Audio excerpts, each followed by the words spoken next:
For those of you who have been our guests before, welcome back.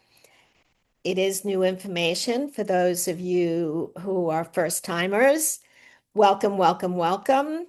And Michelle starts from a baseline that is totally understandable. So, yes, you missed something by not seeing the first one, but you will not be lost.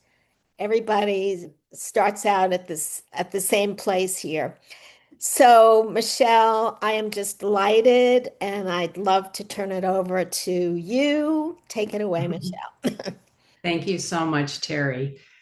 Oh, I just got truth bumps, or I call them God bumps, which are goosebumps because of how incredibly excited I am for the transformation that can happen for you by really taking in what I'm about to say. Okay. This work is beyond profound, and it's based in neuroscience, it's based in nervous system information. A lot of what I bring to the table is around trauma work, it's around the mother wound, all kinds of things, quantum psychology, and so on and so on. So, I'm going to make a very important statement to start, and I'm going to keep coming back to this because what I'm about to say, makes me very different from a lot of other people that are out there in the world around manifestation. Someone who did this work with me a couple of months ago stated that I go deeper than Deepak Chopra. And I love Chopra. But the thing that a lot of people are not talking about is this: you manifest what you feel safe receiving. Truth bumps. You manifest what you feel safe receiving. That is the bottom line. We're going to go into this in some really groovy ways today. Now, another thing that I want you to understand is that in order to take in information, there needs to be some regulation in the nervous system. So before I even go forward in any way, I'm going to take you through some processes right now to help you become more present. Okay. Nervous system regulation is not about peace out, I'm so calm and feeling so peaceful.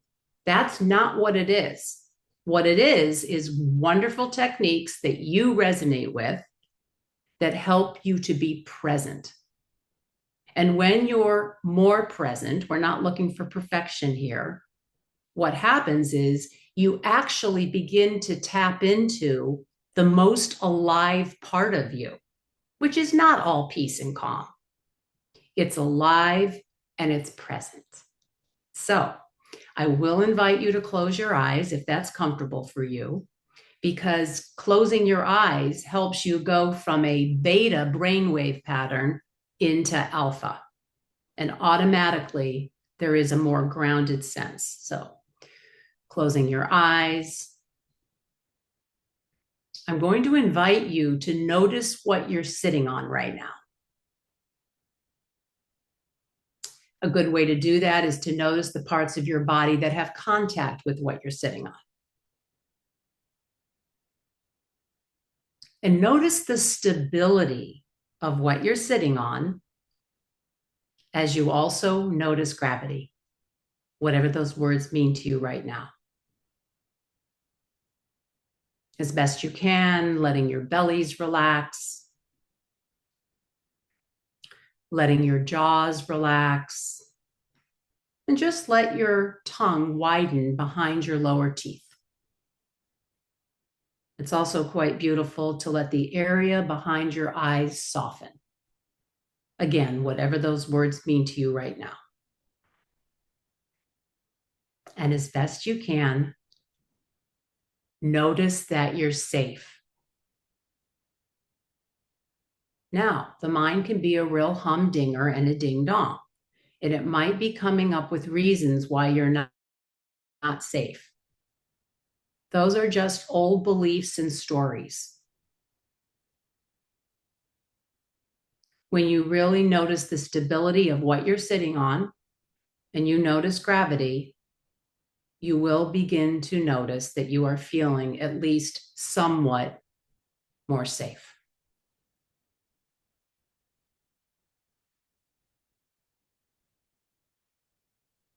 Beautiful. So I will invite you to begin to open your eyes again if you closed them.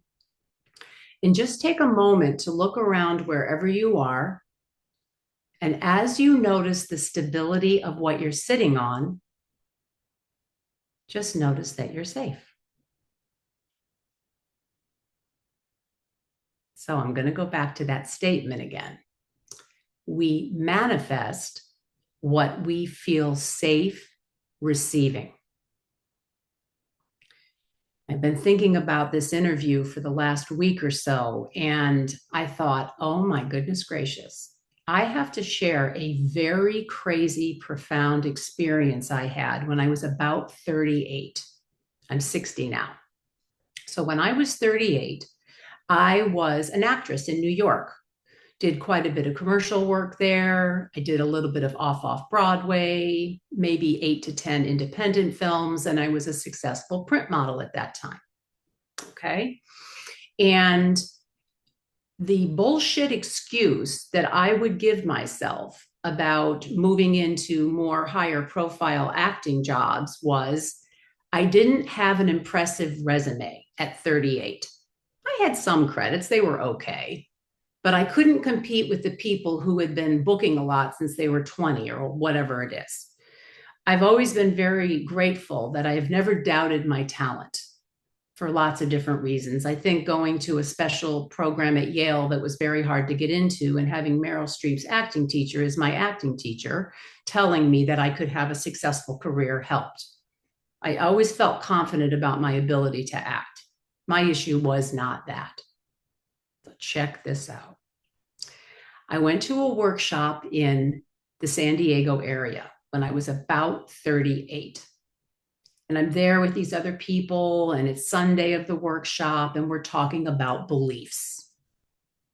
And all of a sudden, a 60-year-old woman stood up and shared with the group, there was about 15 of us there, that at the age of 60, she had qualified for the Taekwondo team in the Olympics. It was one of the most visceral, crazy moments of my life. I'm getting full truth bumps right now. I looked at her and my body went haywire. And I was like, I thought I was going to faint. It was so crazy. And I was like, holy shit. How dare you, Michelle, use your age as an excuse when a 60-year-old woman qualified for the Olympics? What happened next was fascinating. I'm sitting there. We broke for lunch. Now, all of a sudden, I was like starting to feel really, really weird.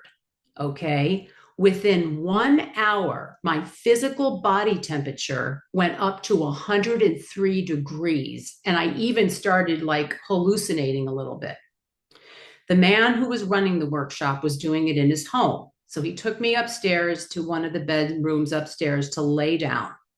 So I'm laying there and I'm like, I was just so thrown by the fact that I could not use my age as an excuse ever again in my life. I want to be very clear about that. In one way, I thought, well, this is a good thing, but my neural thermostat went crazy. I talk a lot about that. I'll review it. I spoke about it last time.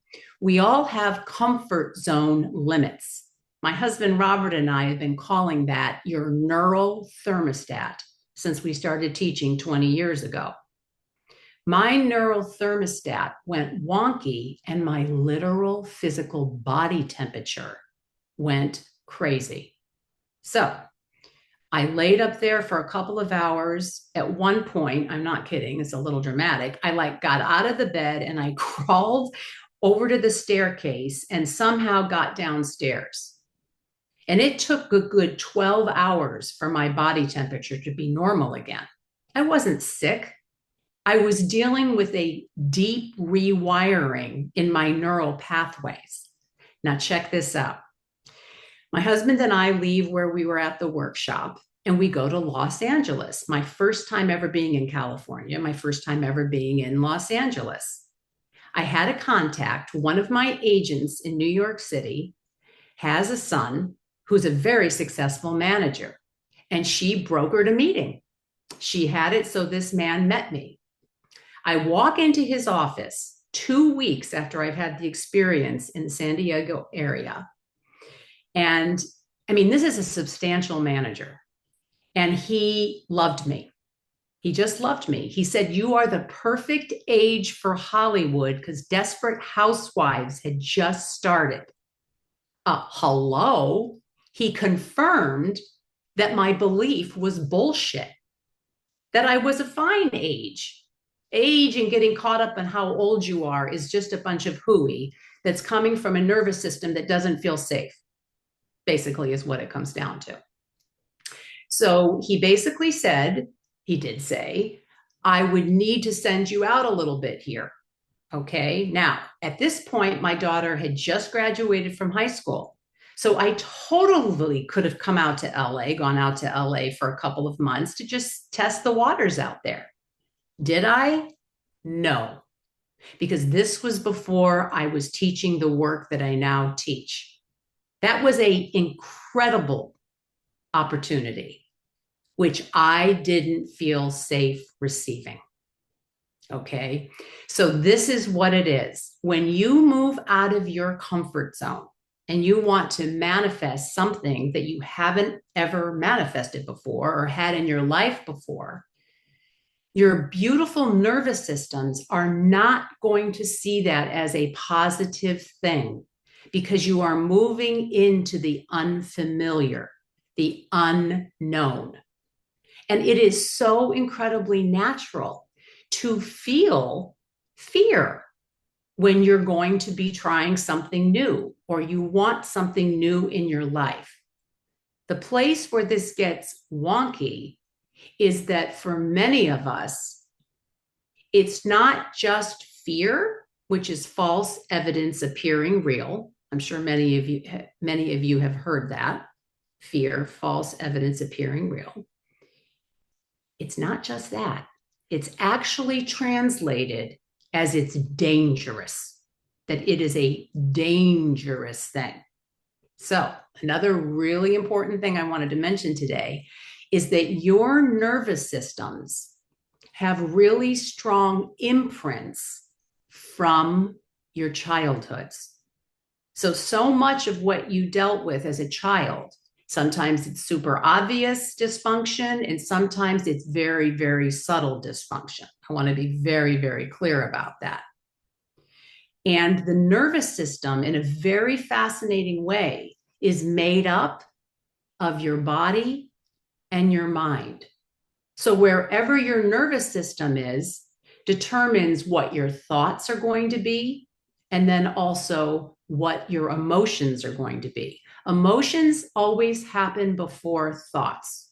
Okay, it doesn't seem that way to a lot of people, especially if you've spent a lot of time feeling numb in the past. You think, "Oh my God, I'm having this crazy catastrophic thought, but I don't feel anything."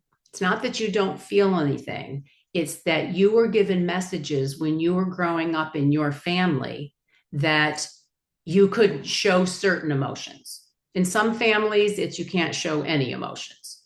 So that's really what's happening. Your nervous system is looking around and it's determining what's safe. Is it safe to manifest this? Is it safe to have this? And then as a result of that, you have certain emotions come up and then the thinking happens. So it's this interesting system, the nervous system, which is comprised of body and mind. The mind aspect would be the emotions and the thoughts. Now, safety, security, and survival are absolutely what is running the show as it relates to the nervous system. Okay. So in this fascinating, mainly unconscious way, it's constantly like this honing device interpreting what's safe and what's not safe. And anything out of the neural thermostat or the comfort zone is going to be seen as not safe. And for some people, it can even be very, very dangerous feeling and threatening. So your nervous system is the command center for your identity. And your identity is what is determining what you are seeing in your reality. Okay, that's a little bit of a mouthful. Let me say that again. So basically, your nervous system is like a command center. We could say it's like running the show. And then as a result of that, an identity is formed. What does that mean? It means the way you relate to things. Your identity is what makes you perceive reality and other people and situations the way you do, right? And so then the identity has everything to do with what you perceive as being safe and not safe. But here's the wild, wild thing. It's an identity. It's not who and what you really are.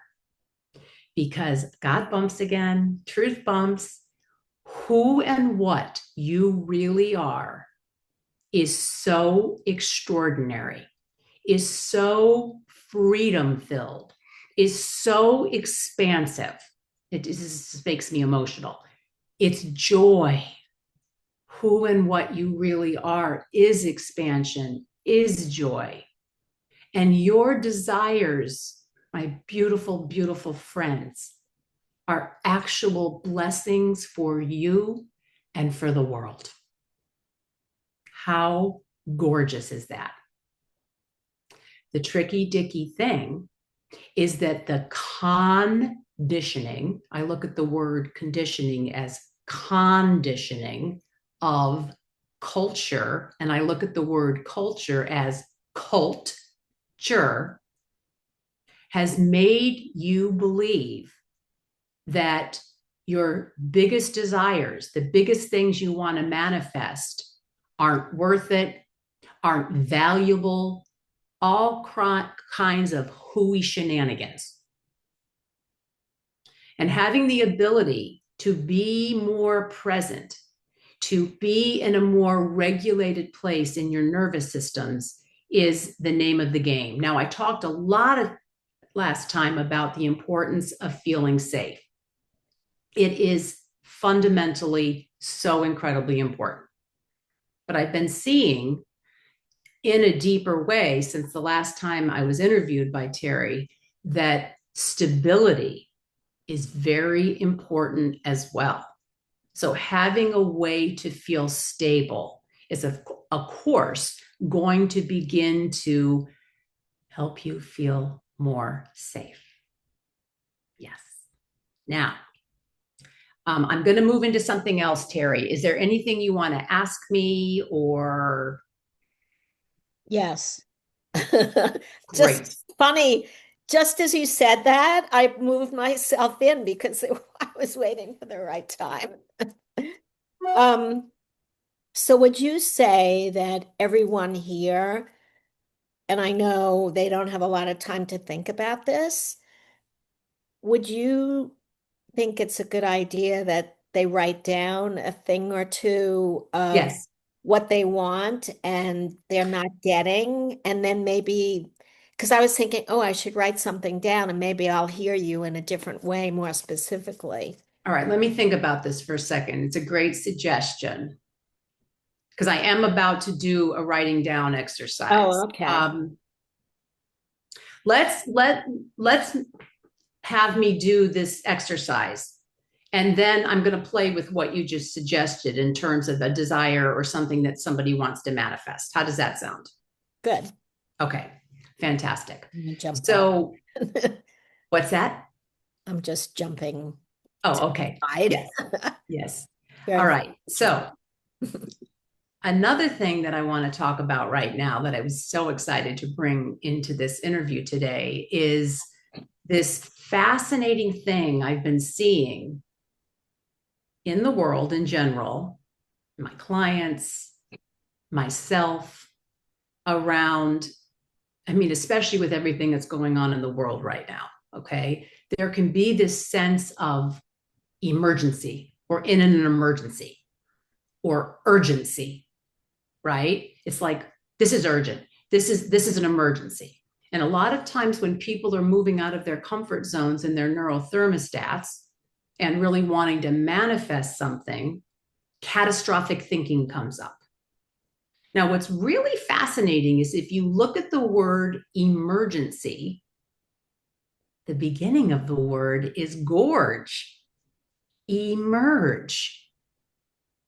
Everything I do is all about helping you to emerge into who and what you really are.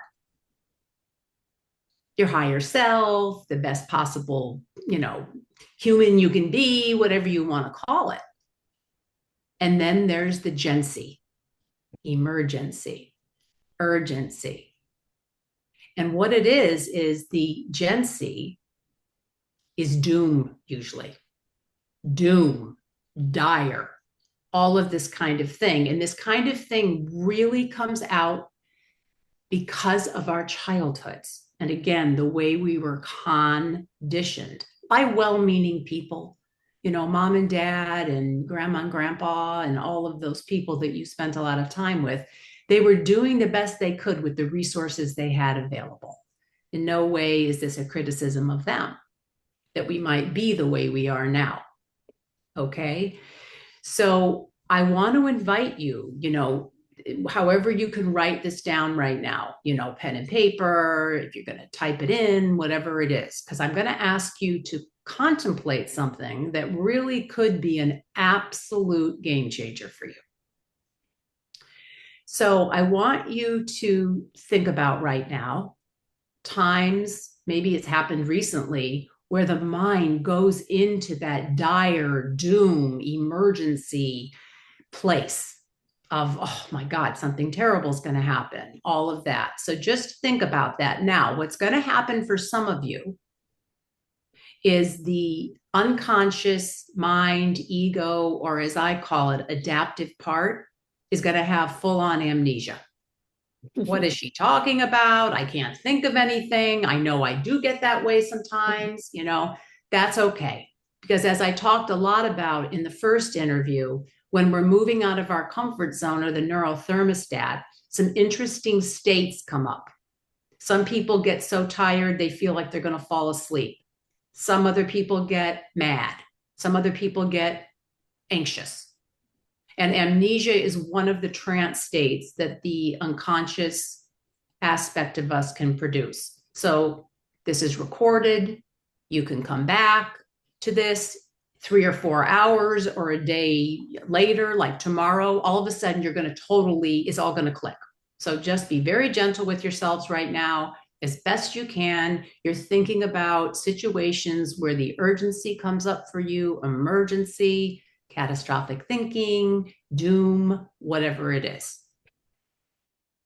Now, my next fun thing I want you to do is, what are the stories that come up? What does the mind say? Now, I think it will be inspirational for you all, for me to share how I relate to this. It might tickle your imaginations and really, in a good way, trigger your own.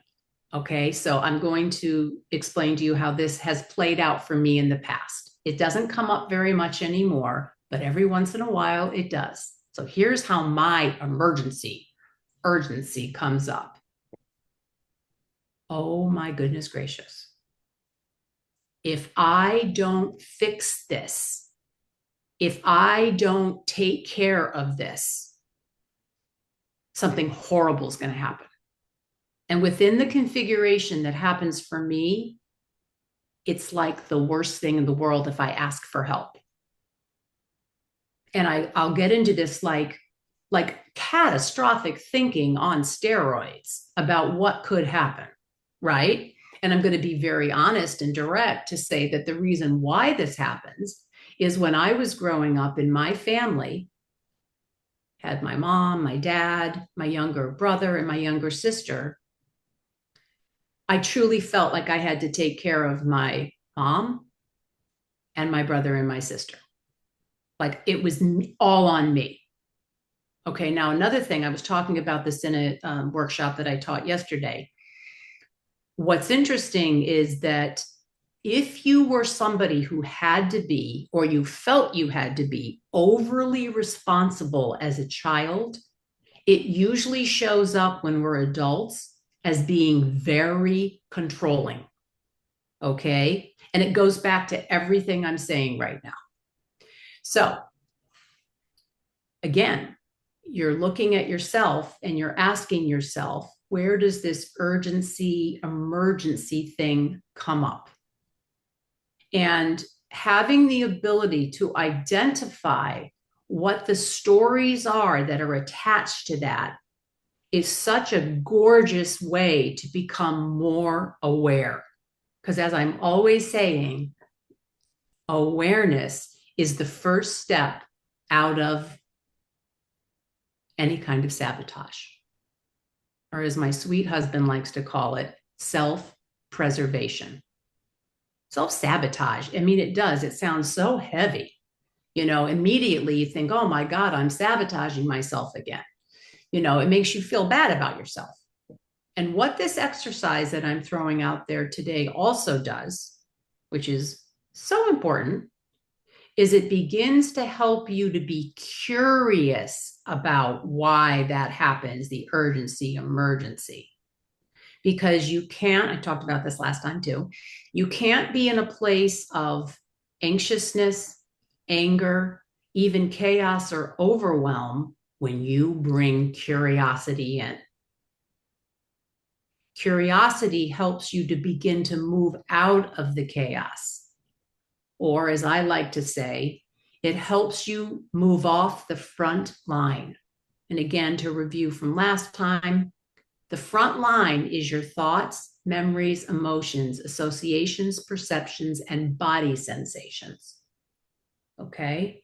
So, all of that, when it's going woo woo and all over the place and wonky and it's dramatic, now you've got a stomach ache. Now you think you're going to throw up, or my God, I'm going to get diarrhea. I'm so scared right now. Da, da, da, da, da, da.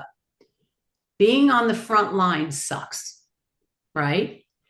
But the good news is the moment you become curious about the wacky dacky thing that's happening, you begin to move behind the front line. That's a good way to look at it.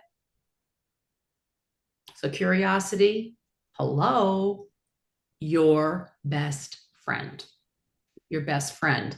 Because what curiosity leads to, eventually, quicker for some than others, oh, is self compassion.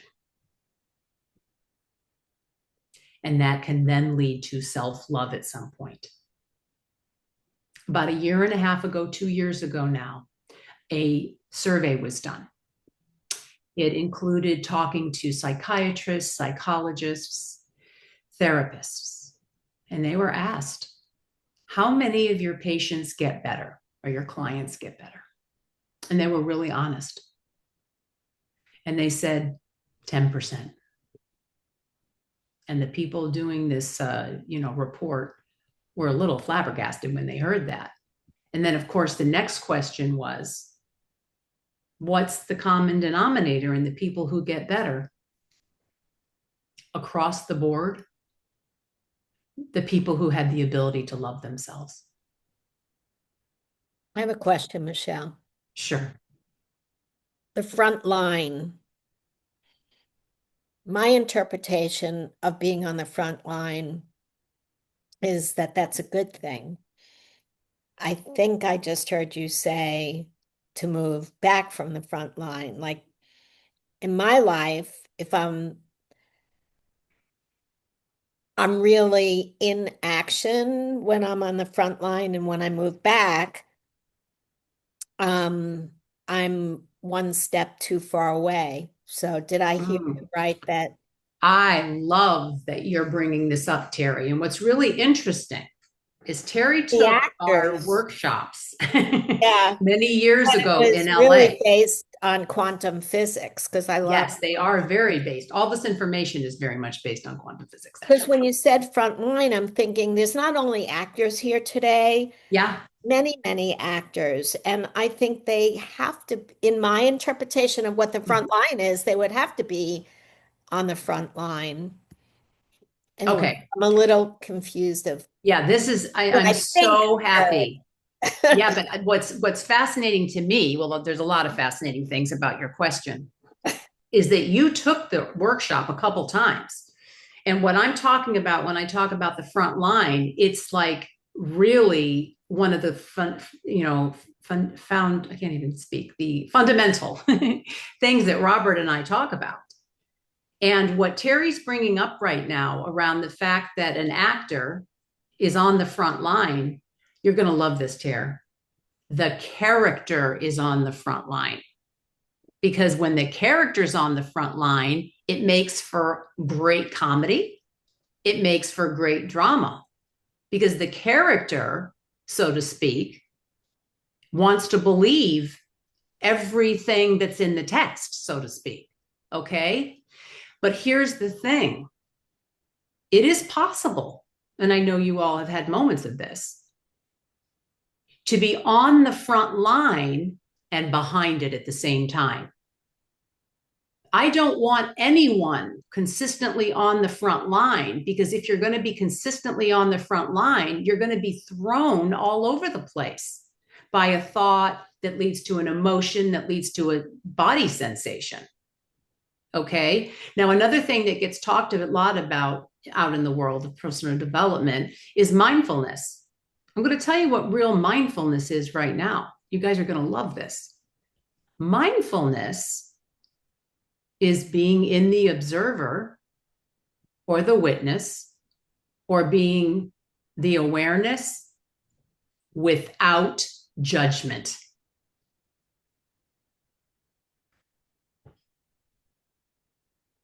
And Terry, you're such a go-getter. Like you just have a lot of energy. You're a very creative person in everything you yeah. do.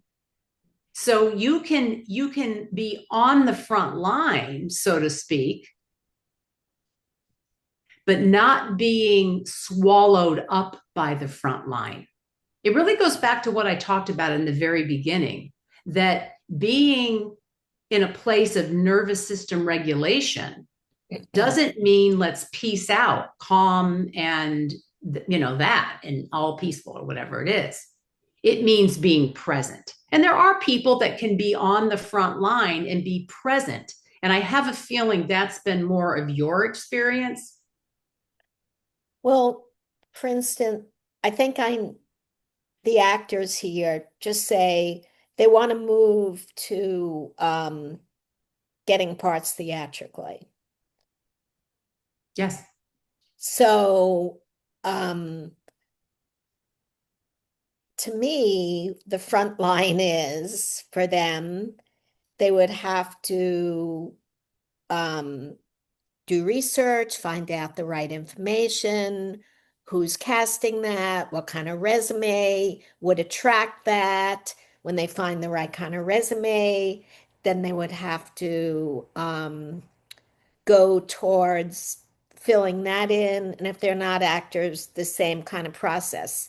For me, that's being on the front line because they're in action. So I think I'm misinterpreting you are. front line. So can you repeat Yes. what's the front Yeah, there line? was something else I wanted to say. Yeah, Okay, so thank yes, I will go over this again, but I want to go back to what I started with. You will connect with opportunities. Let's say you want to move your career forward and have more, movie roles and television roles and that kind of thing, right? Only if it feels safe in your nervous system. So Terry's making these great suggestions. You want to investigate like there's a great TV show that you love. You want to find out who's casting that and all of that. Like she's talking about doing the research part that is required for your career. Okay. Which is important. But so many people's experience of being on the front line is wrought with terrible, uncomfortable body sensations, negative thinking, imposter syndrome, all of these different things. And the reason why so many people's experience on the front line is so shitty is because they're afraid to have what they want because they've been given messages. I touched upon this last time. I actually went quite a bit into it, and I think it's important right now to bring it up from last time. What we're really talking about here too is survivor's guilt and how it relates to your having more of what you want in your life. Because if you're doing something as an actor, as an actress, as an artist, as a writer, whatever it is that you love to do, and you had parents who never really did what they wanted to do, and let's say your brothers and sisters are having a really hard time, it unconsciously makes you feel guilty to have what you want. Or with the craziness of what's going on in the world, people will be like, well, how dare me want a series regular when all these people are being killed, when people are losing their rights, when all these crazy things are happening. So Terry was looking at the front line as being in action, right? Taking the proper actions. When what's more helpful, I guess we could say it this way, is to spend more time in observation of what's happening with your nervous system. To spend more time, honestly, in more of a state of being mindful. Because mindful is about being very aware and being very present without judging your experience. Now, I want to be very clear about something. You cannot control the thoughts and emotions that come into you and through you. Okay, this idea that you should be a positive thinker and only think positive thoughts is actually neurologically really unhelpful, because your thoughts and your emotions are happening as natural as your body is breathing itself, digestion is happening, and your heart is beating. What you do have control over is having practices, the right information to begin to not take delivery of certain thoughts and beliefs and emotions and that kind of thing. Because it's about being present. And the other, incredibly wild thing about this, oh, wow, this is like a whole nother thing I'm going to bring up right now. The reason why it's really hard for a lot of people to be present in their adult lives is because of how chaotic it was at home. Okay. We get used to that chaos, right? And again, it could be very subtle, kind of really subtle and controlling and kind of weird, but it was kind of tolerable.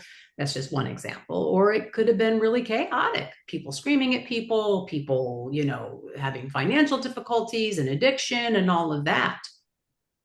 So now we're these wonderful adults, and that kind of simplicity and being present feels unsafe. It feels unsafe because one of your superpowers as actors, as whatever field you're in, is your vulnerability. But your vulnerability may not have been really encouraged when you were younger, because it's your superpower. Because your gorgeous vulnerability is what deeply connects you to your humanity. And heart coherence, which is another thing I talked about last time that is so incredibly important, especially around manifestation and feeling safe. So you mentioned there are exercises you can do. Yes. too soon to No, not at all. I want to ask? go back to, yeah, no, the first thing around that is the idea of really showing yourself and bringing yourself into the present moment and the letting your belly relax, noticing gravity, noticing your hiney in the chair and the stability of your chair, noticing the temperature of the air on your skin. All of those processes, and noticing that you're safe, of course. That is where you start. And by having the insights that I, hope you all will play with around the aspect of the urgency and the emergency, that's another important place to go and to start, because then it's going to really raise your awareness. It's going to really raise your awareness. So before I start to take some questions, I want to share something with the group. So my work is just so incredible. It's so incredible. I've had people that have done 20 or 30 years of therapy share with me that doing 5 or 6 sessions with me, they got so much more out of it. And I'm not saying that to toot my horn. I'm just telling you that it's just the truth of the matter. Okay. And therapy can be great. I'm not putting down therapy when I say that.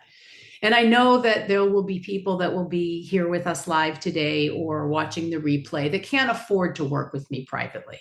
Working with me privately is an amazing thing to be able to do, but some people can't afford that. So I decided a couple of days ago to put together a very special 2-hour workshop, which I'm going to be teaching on November 15th. And the name of this workshop is Empowered and Powered for 2026. And I'm going to be going into some deeper things that I'll have more time to get into, and of course, teaching processes. And as a gift for showing up and being a part of this, I am going to offer it at a discounted price. You just need to reach out to me and register by next Sunday. I wrote this down. November 2nd by 11 p.m. at night. Okay. And then you can get the discounted price of $150 rather than $175. It's going to come with a very comprehensive booklet that I will put together for the workshop with all of the pertinent information and also the tools. So I just wanted to mention that. Also, I'm just going to throw it out there that I do have 2 spots still open in my workshop I'm teaching on Saturday. If you're interested in that, let me know. It's under the theme of my sacred sisterhood work. And the name of this workshop is Pause, Remember, Reclaim.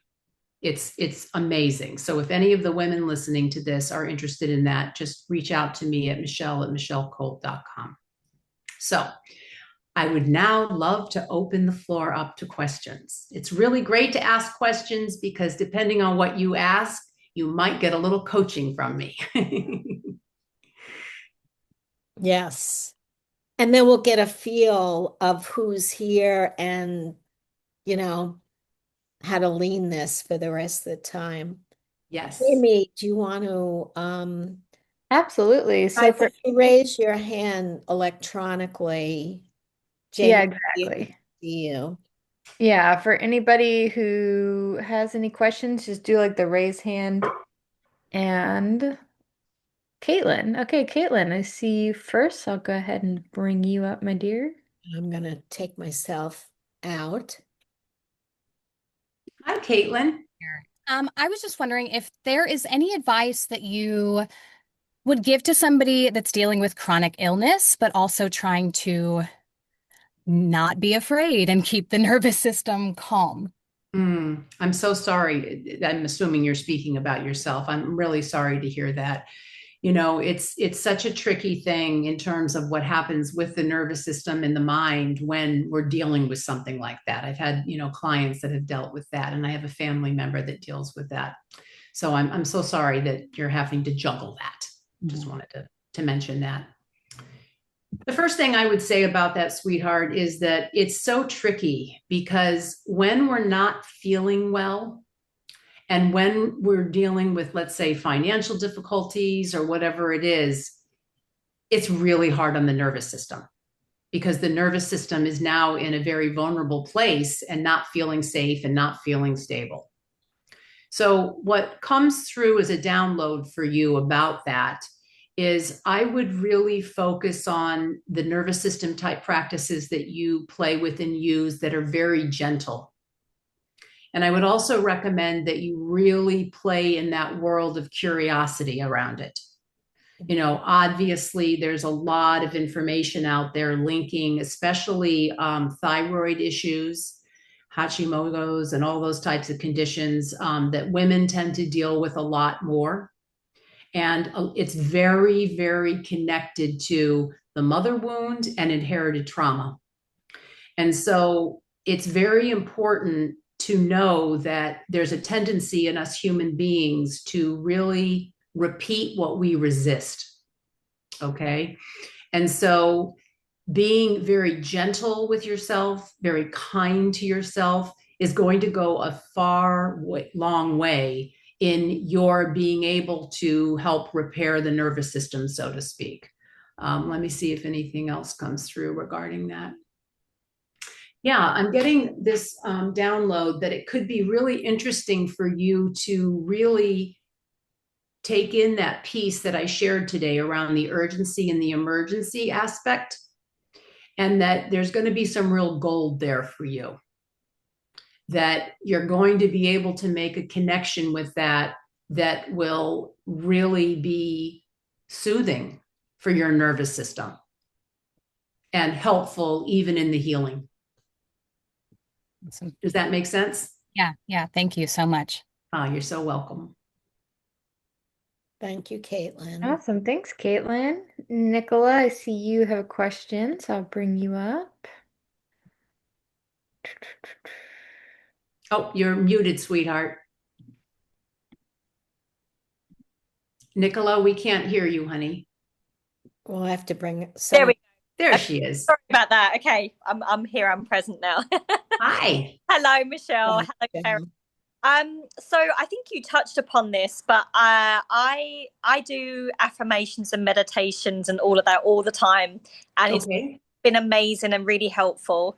And I think, like you said, you've gone much deeper, which is fabulous.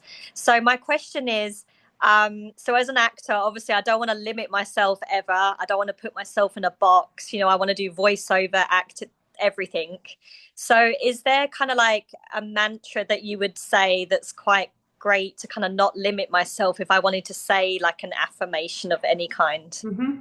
Okay. I love this. And, you know, it was funny what Terry said in the beginning. It's not a bunch of mantras. There's a huge difference between a mantra and an affirmation.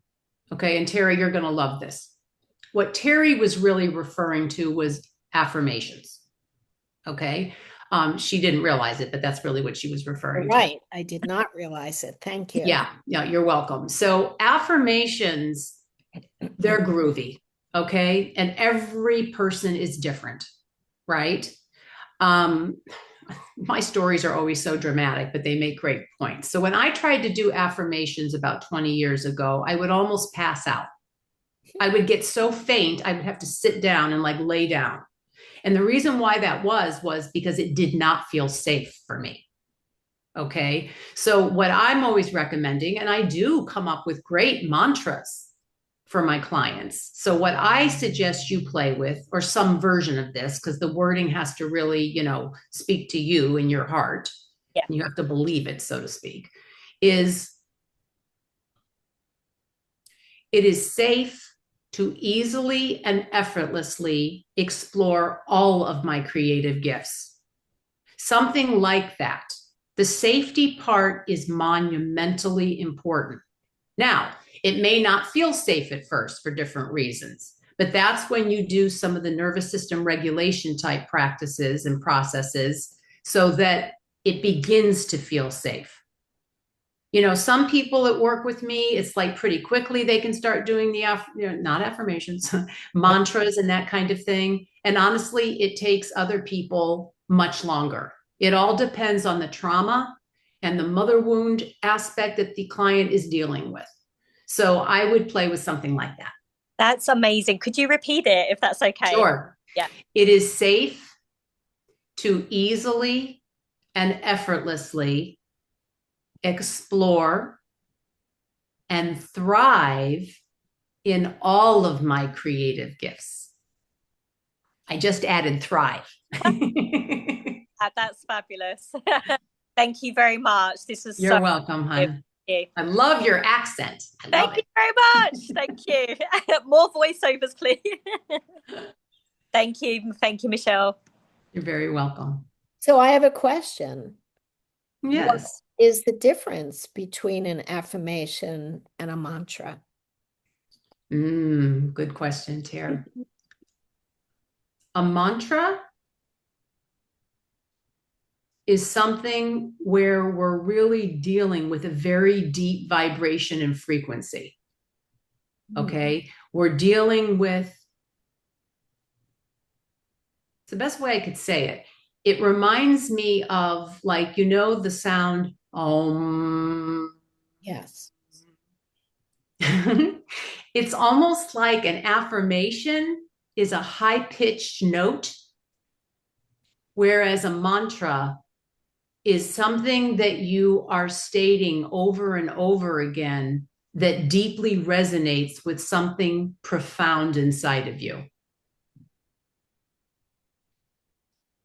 And it also, Tara, a mantra, oh, you're going to love this.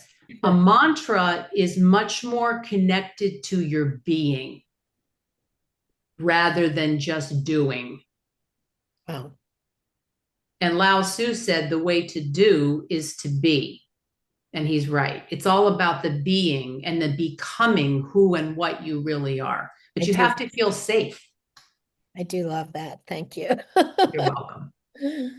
Oh, good. Kyle's here. Let's bring up Kyle. Kyle got my workshop, Manifest with Ease. He was here last time. I want to hear from Kyle. Yeah, we'll do Kyle and Angela. Hi, Michelle. All right. Thanks so much for hosting this again. I really got a lot out of it. The last time, and as Michelle mentioned, I've been following you and I've been signed up for one of your workshops. I came from a very chaotic background. I think what I've learned from you, and the question I have is, when I was a kid, and if it was storming out, and I think this applies even as being an adult, I feel very safe from failure when it's storming. So to give you an example, I was a good football player, but if it was raining or storming, I was exceptional. And I think the storm brings me into a safe place, ironically. And I'm trying to figure out how to access that when it's nice and sunny outside. Wow. I'm getting such. I love that question. Yeah, Wow. this is an incredible question, Kyle. You know, I'm getting such truth bumps and God bumps hearing you speak. Okay, let me just want to give you the best answer possible. Hold on. Sure. Yeah. Thank you. Well, to start with, it's about really signaling safety when it's not stormy, when it's sunny. So it's about really working with your nervous system in a way so that you can help the neural patterning to change. And you can do that. I mean, you know, you can do it in as quick as 30 days, honestly. You know, yeah, that's what I would say is like the first thing off the top of my head. You know, I do think that there's a much deeper place we could go with this in a private session or something like that, or maybe taking my workshop in November. But it's an incredible question. And it reminds me of what Terry asked too, or what Terry thought about the front line, you know, because there's a certain consensus out there, no pain, no gain. You've got to, like, you know, it's got to be hard, you know, all of that crap, which just drives me nuts because it's not true. But it can be easy. You can thrive when the sun is shining. You just have to show your nervous system that it's safe to do so. Right. Does that make sense? It does. Yeah, I saw some of your comedy, and Oh. what you shared with me, it makes complete sense based on some of the comedy that you have done, you know, and you're very talented. I think that there's a lot more for you to explore with your talent. Okay. Thank you. You're so welcome. I look You forward know, to talking to you again. Thank you, Michelle. Sounds good, Kyle. So happy you're here. Me too. Thank you. I'm seeing some of the comments where some other people say they feel comfortable when it's stormy out. Mm-hmm. And I do too, because I can crawl up. I know I'm in a safe place. I'm not Yes. out in the storm. And it brings up what you're saying. I know I'm in a safe place with all the chaos, this storm, the chaos of the storm. No, I love that you're mentioning that because I can't see the comments right now. You know, what I would say is whatever floats your boat, whatever works for you, because that's really the name of the game, you know. And if being in the chaos really works for you and it's not frightening you and it's not putting you into states of anger and anxiety and all of that, I will say that there can be a different way. There I'm just can be a different way. saying that Kyle just said he's comfortable and feels safe in a storm. And then Mhm. you suggested, and I totally agree, find that safety feeling and apply it to the sunshine. Yes. Like how? Well, through, you know, the mantras are helpful, and then, you know, finding the stability and finding the safety. And honestly, for some people, it requires some additional coaching and work. You know, this is deep stuff that we're talking about. We're talking about generational patterns here sometimes too. You know, this one client of mine who I love, I thought she might be here today, but she's not. Like, she wants to fly me into Birmingham, Alabama to work with her friends and family, you know, because of the fact of, you know, she's an incredible actress. Mhm. And she just did a show, and so many of the people in the cast, they were so hard on themselves and they're so brilliant. You know, it's possible. It doesn't feel that way until you've experienced it. We can't conceive of what we haven't experienced. I'm going to just say that because it's Yeah. true. That you can have, you know, it reminds me of James Gandolfini, you know, this brilliant talent that suffered so much. A lot of actors. Yes, but see, that's the thing. And a lot of actors here, I'm sure if you ask them, their nerves get in their way. So somehow they Yes. have to get into a state that you just suggested, Yeah, feeling safe. again, yeah, I mean, even with Philip Seymour Hoffman too. Okay.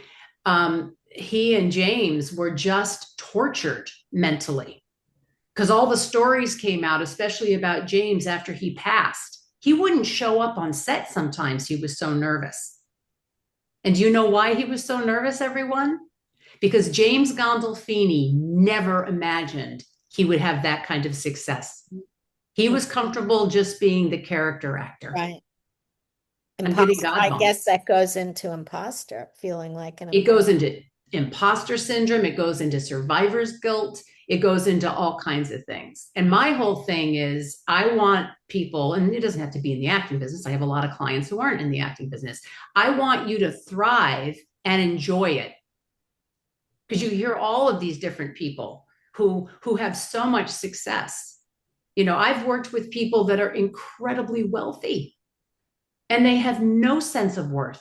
They have no sense of self-esteem. And what I tell everybody all the time is you will never get it from some outward place, ever. It will never be shiny enough. The accolades will never be enough until you have a way to really move into a place of well-being and stability in your nervous system. Thank you. I will say we do have 3 more questions. let's Michelle, are you take okay them. with going a Sure. little over? Angela Lewis. My dear friend, Angela Lewis. All right, Angela, come on up. You can turn your camera on. Unmute yourself. Okay. Hi. Can you Hi, hear me? sweetheart. Well, I'm going to Okay. have Jamie, you have to bring her Wait, up. wait. I'll put There Okay. she is. Oh, there she is. I'm sorry. Okay, can you see me and you can hear me, right? Yes. Okay, that was crazy. I'm in my car and on my phone. Hi, Michelle. Hi, girl. Okay. This question has been like formulating in my brain for like months, and I still don't know if it's completely formed. So I'm gonna go quick, but bear with me. See if you can like get the question out. Okay, so I was able to book a job that was life-changing. And in that life-changing job, amazing things happened. But I also experienced a lot of negative or scary things about Hollywood, about I learned some things about me that I didn't know, in terms of like my self-worth. I had to, really like I like to talk about the red carpet, right? I had to do a lot of red carpet opportunities. And what I learned was that if you're not known in a big way, some of the photographers won't take your picture when you step up, when it's your turn. They'll be, look away or look down at their camera. And the first time that happened, it was really like, what is happening? So like things that no one tells you about that, that can happen, right? Or you can experience bad things or not so, negative things, not so great Sure. things. And so what I am struggling with is now that job is over, and I am wanting another life-changing job, and I am wanting the things that I loved about that experience and the things that I, have been dreaming about since I was 3 years old and all of that, but I am not wanting the not so great things. And so I'm wondering, how do I feel safe? How do I say yes to this part but no to that part? Or do I need to worry about the no? How do I feel safe in enough to accept and receive all of the wonderful manifestations without, in spite of, I guess, the things that I am resisting? Does that make sense? Yeah, totally. Because we've talked about this. So yes, I totally get it. Angela's been a client of mine for, I don't know, 8 or 9 years. Actually, she worked with me about 6 months before she booked this life-changing job, and I predicted it was going to happen. And I told her something was going to happen in one of the callbacks that was going to throw her, but she was going to use one of the tools and book it. And she did. She's a monster talent, Angela. Okay. So there's so much in this question, sweetheart. So what I would say for now, it's about really focusing on the safety aspect. Now, one of the things that's really in your favor is that you have booked this kind of job. Okay. And so it's something that has happened. But what's really interesting is it's also wrought with a lot of negativity because of the shittiness of what Hollywood can be, because it can be real shitty, right? We all know that. So it's about keeping focused on this next role. And it's really about visualizing it. Now, the visualizing of it is very important and very helpful. And it's about really stepping into the you that already has the role and imagining that. And it's not going to be all roses. Nothing is ever going to be all roses. It's really about just being with the safety aspect and staying true to you. Because there is darkness in Hollywood. And anyone that's going to listen to me, most likely, has a lot of light. Okay. And it's about staying in your light, and I'm speaking to everyone here. It's about staying in your light and staying in your authenticity and having a lot of curiosity, because curiosity opens the door to imagination and awe and wonder. And that's where all creation begins. So the mind comes up with a negative scenario that truly happened in the last experience. It's about really seeing that for what it was. You know, these ding dong photographers that only want to take shots of A-list actors and actresses, they're ding dongs. They're coming from a place of fear and lack and competition and all that shit. Mm-hmm. So it's about really understanding. And I think I did talk about this in my last time being here with Terry and everyone. The way people treat us and what they say to us and what they do to us, it is not personal. Although it seems really personal when someone won't take your picture when you're on the red carpet and you spent all this money to look the way you do, right? It seems pretty personal, but it's not. Everyone that's watching me right now, everyone you know, is all being driven from their own survival and safety and security. So the more we move into a place of loving ourselves, at least liking ourselves, appreciating us and our own uniqueness, at a certain point, that becomes irrelevant. Michelle, would that bring up what you talked about last time for Angela to be in her heart? Oh, yes. Angela did hear us last time too, Terry. Yes. Thank you, Terry. That's a great suggestion. Yeah. It's about, well, this is, a whole nother thing. It's just incredibly incredible. Yeah. Terry's going to bring me back in January. So I'll talk even more about this then. Is the heart coherence. Your heart's, the actual organ of your heart's electromagnetic field is 60,000 times stronger than your brain. So when we can get really comfortable with who we are, how we look, ourselves, what happens is you are your most magnetic when you're in your heart. And your hearts are actually the portal into all of your talents and your intuition and your knowing. And really being able to see the shenanigans of the ridiculousness of the world and have a little laugh about it.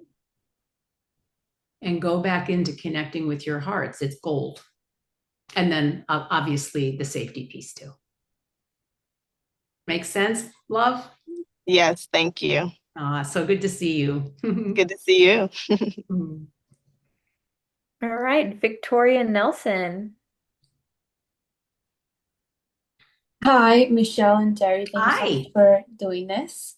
Sure. I wanted to ask about the exercise or the writing thing that you mentioned earlier on in the Zoom, if you could talk about that a little bit more. Sure, hon. Absolutely. So what you're doing is you're looking at your life, probably good to kind of focus on the last couple of months or so. And you're determining where that urgent feeling comes up, where all of a sudden something feels life and death. The urgency, emergency aspect, right? And you may notice it happens, when you have to get a certain specific thing organized for an audition or a job interview, or having a really difficult conversation with a family member, whatever it is, or a friend. And all of a sudden, your expressing your truth becomes like, bad things are going to happen if I do that. I'm just giving that as an example, right? And then what you determine, hon, what are the stories that come up with that? If I tell her what I really think of what she said to me, she'll never speak to me again. Then she'll tell other family members and they won't speak to me. I'm just giving this as an example. I'll be ostracized. That kind of thing. Because then what you're doing is you're getting very specific about what the old beliefs and stories are. And remember what I said last time, if you look at the word beliefs, be, lie. And one of the most important things I ever say, and I'm glad I'm thinking of saying it right now, is that any thought you have, any perception that you have, story, narrative, whatever you want to call it, that does not support your awesomeness and your full expression of yourself, I'm going to use the word divinity, it is a lie. It is a big fat lie. Because who and what we really are is so extraordinary, we cannot even put it into words. As one of my mentors said, who and what we really are is nothing conceivable or perceivable with the mind. So I will say that your full expression of your heart, and again, going back to something I said a little while ago, your desires are blessings for you and the world. And it really comes down to feeling safe. Is that clear? Does that answer your question? Yeah, thank you. I was also just wondering because Terry said about writing down the goals, and you said, "Oh yes, we're gonna talk about that later." That's also just what I wanted to bring up. Yeah, absolutely. Thank you for bringing it up. You know, it is a really beautiful exercise to do for oneself, to write down what it is you desire. What is it that you want to manifest? Because the mere focusing on it is a step in the right direction for knowing the inspired actions to take in order for it to happen. And another thing I would say around that, which I think I did talk about last time, which is ridiculously important within all of this, it's really about trust. And it's about knowing that it's natural and normal not to know right now how it's going to happen. Because how can you conceive something that you've never experienced or experienced in the way you want to experience it? Your mind can't, because the mind, God bless it, is constantly lamenting about the past, regurgitating the past into the present moment, and then projecting it out into the future. So anytime you want to create something new and manifest something new, we are moving into the unknown. And again, depending on someone's childhood, the unknown can feel very scary for many people. But not if you keep showing yourself that there's a stability, keep showing yourself that it's safe. Wonderful. Thank you so much. You're so welcome. I believe Katharina Knoll has a great question to end on. Okay, great. You're welcome for And it. by the way, I don't know if it was put in the chat yet, but Michelle, do you want to share an email of yours in case someone has questions? I'm sure questions are going to come up that we didn't think of, and they could get in touch with you. Yeah, it's Michelle at michellecolt.com. Michelle at michellecolt.com. And again, my podcast is Courage to Shine with Michelle Colt. It's on Spotify and Apple. And Yes, I put all this info in the chat and I just reshared your email. Oh, thank you, hon. As a casting director, when someone is in the state that you just described, that person, there's a law of attraction. We are very attracted to that person, and they're in their magnetism. They're in their full bloom, so to speak. Yeah. Oh, and I'm glad you just said that, Terry, because Robert and I, my husband, took a walk on the beach today and we were talking about this. Oh God, this is so amazing. So many different ways I could say it. There's nothing more calming for the nervous systems around you than your expression of your authentic self. I used to talk a lot about this. Our first workshop was called Acting Success Now. Literally, what we used to demonstrate this. Terry saw the demonstration. When an actor walks in, it doesn't have to be an actor. It can be for a job interview. It can be for anything. It can be at a date, a first date, right? You or having a date with your partner of 40 years. It doesn't matter. So you walk in and you are your authentic self. It literally calms down the nervous systems of everyone you're meeting with. And let me be clear, they may not care for your personality, right? You may have a quirk that annoys them or reminds them of someone that was annoying to them in the past. I'm going to be very clear. It doesn't mean they have to like you, okay? But your ability to bring forth your authentic self literally calms down the nervous systems of everyone around you. It's biological. Yeah. And when somebody comes in and they're being phony and they're not being themselves and they're trying to act like, oh God, I think this is what they want me to be, there's nothing more repelling than that. Terry knows that. Yeah. Somebody coming into a casting or a date or whatever it is, wanting the other person to like them, acting in such a way because they think they need to be that way for the other person to like them. It's like, ooh, so uncomfortable. And this is coming from somebody who used to feel terrified to be herself. I want you to know that. Yeah. I was terrified to be myself with my clients. Aww. Like my guard was always up. Yeah.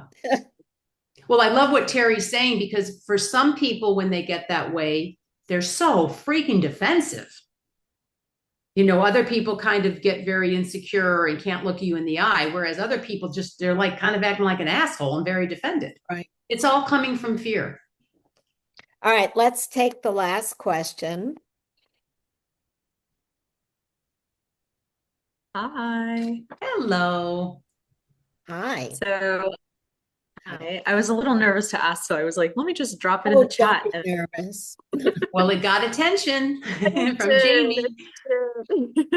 Yay. Which is funny because that's something that I'm like trying to get used to. So my question was if you have any tips for the in-between, because I find myself, you know, I have like the faith at the beginning, and it's like waiting for that next, like, I don't know, I picture like a trapeze artist, like waiting for that next handle to come. I can sometimes lose that encouragement. And like just a recent example, yesterday, I got a request for a commercial, a SAG commercial. I am non-union. And it was like, right there. And I was so excited too, because I just got new headshots and I'm like, oh, I get to use them. But then I was like, oh, wait a second. And so it's like, it feels like it's like right there. But then there's like that thing. So that's just an example. But yeah, so it's this is a incredible question that you're bringing up. I mean, I could talk about this for an hour.